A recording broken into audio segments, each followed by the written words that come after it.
concept of senolytics. As we age, some of our cells enter a state of irreversible growth arrest known as cellular senescence. These so-called zombie cells aren't dead, but they no longer divide, and they just kind of accumulate in our tissues. While senescence is actually a natural protective mechanism that stops damaged cells from becoming cancerous, the buildup of these cells over time becomes a real problem. They don't just sit there quietly. Instead, they actively secrete a whole cocktail of inflammatory proteins, which we call the senescence-associated secretory phenotype, or SASP for short. This SASP is a key driver of aging. It creates a chronic pro-inflammatory environment in the surrounding tissue, impairs the function of nearby healthy cells, and depletes stem cell pools. The accumulation of senescent cells has been linked to a wide range of age-related conditions, including osteoarthritis, atherosclerosis, neurodegenerative diseases, and overall frailty. The central hypothesis, then, is actually pretty simple. If we can selectively find and destroy these harmful senescent cells, can we rejuvenate tissues and delay or even reverse age-related dysfunction?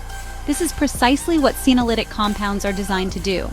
The first major breakthrough in this area came from the Mayo Clinic, with the discovery of a combination of drugs, dasatinib, which is a chemotherapy drug, and quercetin, a natural flavonoid found in many fruits and vegetables.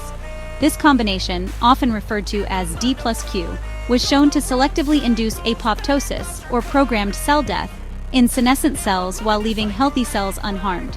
In aged mice, clearing just a fraction of these zombie cells led to some pretty remarkable improvements in health span, delaying cardiovascular dysfunction, improving exercise capacity, and even extending lifespan. Since that initial discovery, the field has just exploded with research into other senolytic compounds. Another promising candidate is fisetin, another natural flavonoid found in strawberries and other plants, which has also shown potent senolytic activity in preclinical studies. Dozens of other compounds are being investigated, each with potentially different specificities for senescent cells in different tissues. The goal is to develop a toolkit of senolytics that can be used to target specific age-related diseases driven by senescent cell accumulation. Human clinical trials are now in full swing. Early-stage studies have tested D plus Q in patients with conditions like idiopathic pulmonary fibrosis and chronic kidney disease, showing some preliminary evidence that clearing senescent cells can reduce inflammation and improve physical function. While these are early results and larger, more definitive trials are still needed, the senolytic strategy represents a truly revolutionary paradigm. Instead of just managing the symptoms of age-related diseases, it aims to eliminate one of their root causes, potentially offering a way to rejuvenate tissues from the inside out. Let's now shift our focus to a molecule that is absolutely fundamental to life and has become a real cornerstone of longevity research: NAD+, or nicotinamide adenine dinucleotide. NAD+ is a coenzyme found in every cell in your body, and it's critical for two main processes. First, it's essential for metabolism. It plays a key role in the redox reactions that convert the food we eat into the energy our cells use to function. Think of it as the shuttle bus that transports electrons to the mitochondria, our cellular powerhouses, to generate ATP, which is basically the body's energy currency. Second, and perhaps even more important for aging, NAD+ is a crucial substrate for a family of enzymes called sirtuins and PARPs.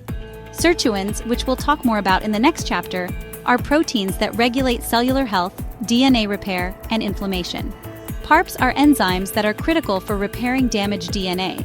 Both of these essential maintenance and repair systems require NAD+ to function. The problem is that as we age, our cellular levels of NAD+ decline dramatically. By middle age, they can be half of what they were in our youth. This decline is a major hallmark of aging.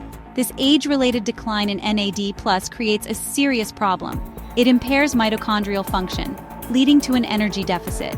It also means there just isn't enough NAD+ to go around for the sirtuins and PARPs to do their jobs effectively. This leads to a kind of vicious cycle.